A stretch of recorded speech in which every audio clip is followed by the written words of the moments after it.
Fumbane est une localité située à environ 400 km de Yaoundé, la capitale politique du Cameroun.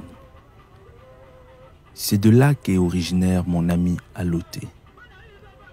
Fumbane est surtout connu comme étant le plus ancien, le plus grand, le plus puissant et peut-être le seul et unique royaume du Cameroun. Et pourtant, mon ami Aloté m'en parle comme étant un modèle de démocratie. De quoi se poser des questions. Pendant mon cursus scolaire, on m'a appris que la démocratie, c'est le pouvoir du peuple par le peuple. Et que les monarchies d'Afrique noire sont des régimes autoritaires. Alors, comment comprendre qu'il existe une démocratie dans un royaume où se succèdent des rois héréditaires depuis des centaines d'années? Comment une cohabitation entre monarchie et démocratie est-elle possible? J'espère que ce voyage me permettra d'être édifié sur ces contradictions.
Cette étape est l'étape la plus marquante dans l'histoire d'un charien. Voilà un charien qui est assis sur la pierre qui lui est destinée, qui symbolise le trône. Et si vous comptez ici, c'est les 7 pierres de Com. Les Com ont dit, le roi ne viendra plus de notre famille. Le roi viendra toujours de ta descendance.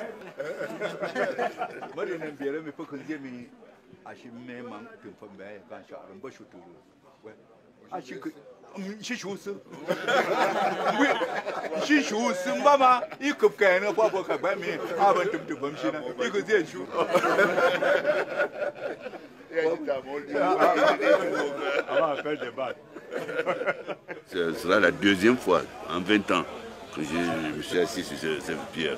La première fois, c'est quand les Com m'ont intronisé et qui m'ont amené ici, m'asseoir sur cette pierre. Ils étaient 7, les 7 compagnons de charien. Nous avons voulu reconstituer l'histoire pour les jeunes. Nous étions 3, il y avait une fille qui s'appelle François qui est allé créer le royaume de Banso et le Fombam qui est allé créer le royaume de Mbam.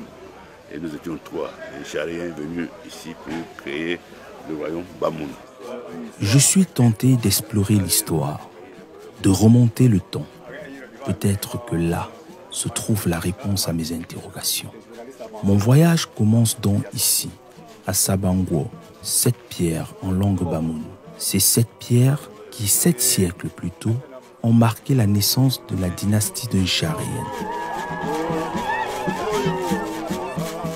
C'était un roi qui s'est enfui avec ses frères, dont celui qui allait être héritier. On connaissait le prince héritier. Charest était plus vieux, mais c'est lui qui allait hériter.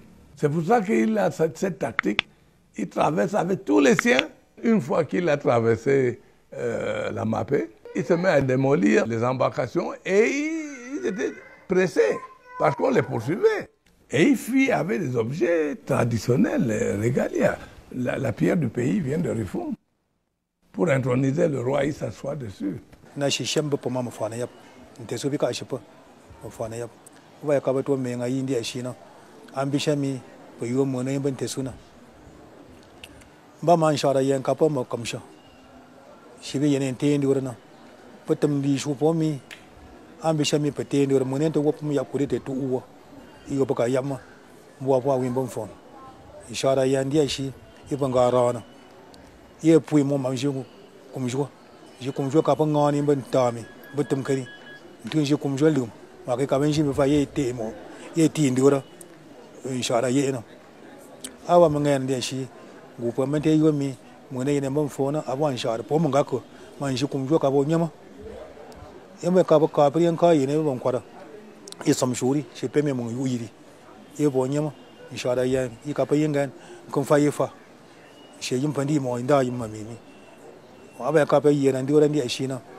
Charien était un guerrier.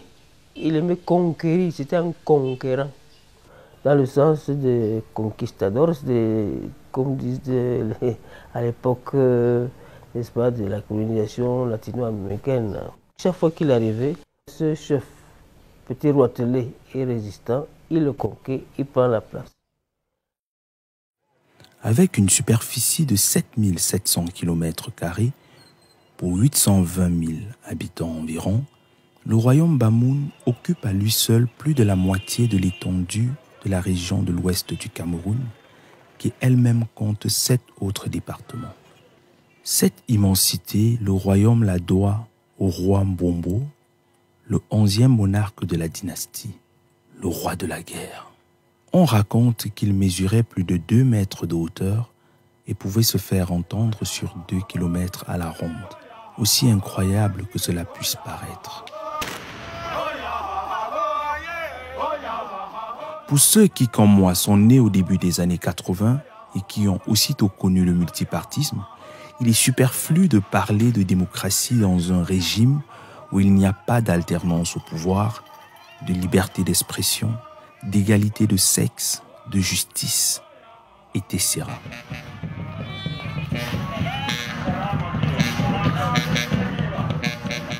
Sauf si ce thème prend une autre définition dans ce royaume. Je suis curieux de savoir comment l'idée de juger l'autorité suprême est arrivée dans ce royaume.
Hãy subscribe cho kênh Ghiền Mì Gõ để không bỏ lỡ những